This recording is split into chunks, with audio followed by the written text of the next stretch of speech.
We've had almost 2 years now of mask mandates, lockdowns, social distancing, plus a year of vaccines and boosters. So we should have enough data by now to know what does and doesn't work. And yet there is still a patchwork of widely different policies across the country and across the world.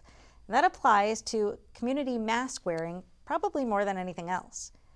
So what does the data say? The CDC this week reiterated its advice that masks help prevent the spread of COVID-19 when worn consistently and correctly, and we should choose a mask with the best fit, protection, and comfort. They include N95s, KN95, surgical masks, and cloth masks. So what does the data say? We are joined now by Ian Miller, who has just released a new book, Unmasked, The Global Failure of COVID Mask Mandates. Ian, welcome. Thanks so much for having me. So over the course of the pandemic, you've made a bit of a name for yourself on Twitter by tweeting out these charts looking for a correlation between mask policies and the spread of COVID in countries and counties and across states. And now that is all in your book. Can you give us just the top level view of what you found? Well, I think the biggest takeaway is that no matter where you go, everywhere on Earth, there really is no correlation between putting in a mask mandate and seeing your numbers drop dramatically a couple of weeks later or continue to stay low over a significant period of time. So you can put in a mask mandate and a couple of months later, the cases have skyrocketed. And we've seen that effect play out time and time again, basically everywhere you look. There's just tons and tons of examples, and that's what I do in the book, is present all these examples showing, everywhere you go in the United States, across international examples, it's the same story. It just hasn't worked. So why do you think there's been such an orthodoxy and such a push for mask mandates, even to today, at least in the United States? In the UK, or in England rather, they just lifted mask mandates, vaccine mandates. But why do you think there's been so much push for them over all this time? I think early on, the goal was to be seen as doing something. They wanted to show we can try to do something against COVID and give people the sense of security that if you do this, you have a chance of not getting COVID, and make people think that there's a societal good to wearing a mask, that you're helping other people. And that's a very powerful instinct for people to try to, because people want to be seen as doing something to help others. And I think as the data accumulated that it wasn't really working, they had already kind of committed themselves to that path of presenting masks as the most important thing that we could do to end the pandemic. And in some cases, the CDC director in 2020 came out and basically said masks might be better protection than vaccines. So I think it became this kind of, this security blanket where politicians could blame people for not wearing masks if the numbers went up. And then if the numbers went down, they could say, well, everybody finally complied and wore masks. So it became a little bit of a political expediency factor to it as well. And I think a lot of it is just kind of this sunk cost fallacy of, we've been doing this for so long, we've been selling it as the most important thing to do for so long, and they can't really get out of it at this point. So one of the interesting things that you look into in your book is what governments, what the CDC, WHO, and other countries' governments thought about masks in their pandemic planning long before COVID even hit the stage. So what were those plans saying about masks? Well, the CDC created a very thorough pandemic planning document based off of 16 years of research. They had tons of journal articles that they reviewed for this document, and they never even mentioned masks as as one of the important mitigation strategies. No mention at all. And this was no mention at all. Wasn't even mentioned. In February of 2020, they held a telebriefing with journalists, and end of February. So COVID was already here. It was a known issue at that time. And they mentioned just voluntary home quarantine of people that have been infected or exposed. No mention of masks whatsoever.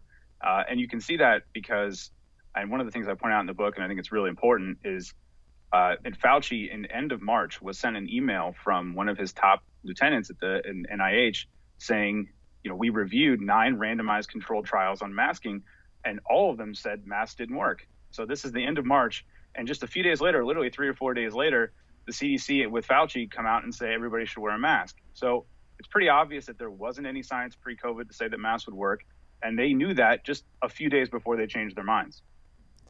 So at what point do you think it should have been clear, at least from the data, that masks were having no impact? I think even by early summer in areas like California that had mask mandates in place, and Los Angeles that had mask mandates in place, very, very early on, is April 2020, and saw their numbers go up anyway. At that point, it was pretty clear that they weren't having any significant impact. And even in New York, when they mandated masks very early on in April, the curve had already peaked there. So it was clear that the numbers didn't go down in the first wave of COVID because of a mask mandate. So it was pretty obvious just within a few months of masks being mandated that they weren't really having the impact they were supposed to have. Yet throughout the pandemic, the CDC has been, pushing masks, pushing mandates, with a lot of vigor. They've put out charts and graphics and stuff to encourage people to wear masks, showing that there is a correlation between wearing masks and stopping or slowing the spread of COVID. There's one we can look at here that they put out about Kansas, which says that counties with a mask mandate saw a 6% decrease in cases, and counties without a mask mandate saw a 100% increase in new cases. Can you explain to us why this isn't accurate from, I assume it can't be from what you're saying. Can you explain to us what's behind it? Yeah, there are a couple issues with that specific study where, I post one of the charts in the book where the time frame that they conducted the study was during a specific set of dates. And then if you just look a couple of months later, by the time the study is released, cases had skyrocketed, 3 or 4 times higher than they were during the study period. So they were trying to kind of take credit for a different time period, but by the time they released the study, the results were clearly already out of date. The other is that they kind of use different criteria based off of what they're trying to say. So you can have growth rates versus lowering of cases. And in that example, the areas with mask mandates had a higher percentage of cases, had a higher case rate during that entire study period. So instead of saying, oh, well, the mask mandates brought cases lower than areas without mandates, they would say, well, the growth rate was different. And even that was kind of misleading because they had to go from a specific start date a week after the mandate was implemented. If you start when it was actually implemented, those results are completely different. So it has a lot of flaws, and I reference charts in the book to kind of show the time frames that they use to make it kind of get the result that they wanted to get. And is that what you were observing across the board? Because we've seen a lot of charts about, how masks work. Yeah, and there's a couple of good examples. Some of my favorites, if you look at Israel, for example, they in November of 2020, the Wall Street Journal wrote an entire article basically saying that epidemiologists in Israel were convinced that adherence to masking was the reason why their numbers had come down. And then, of course, immediately afterwards, just a few weeks, Israel's numbers went to the highest level of the pandemic to that point. And it's the same story in India. There was a story that India was being consumed by COVID until everybody started wearing masks. And then just a couple weeks later, the numbers break all the records again. So it goes way up.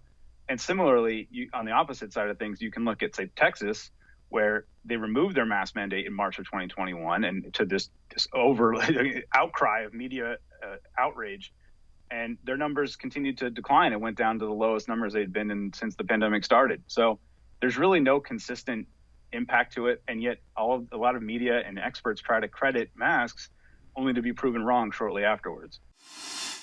Be sure to watch the entire episode, now available exclusively at EpochTV.com, a new completely censorship-free premium subscription platform brought to you by the Epoch Times. See you there.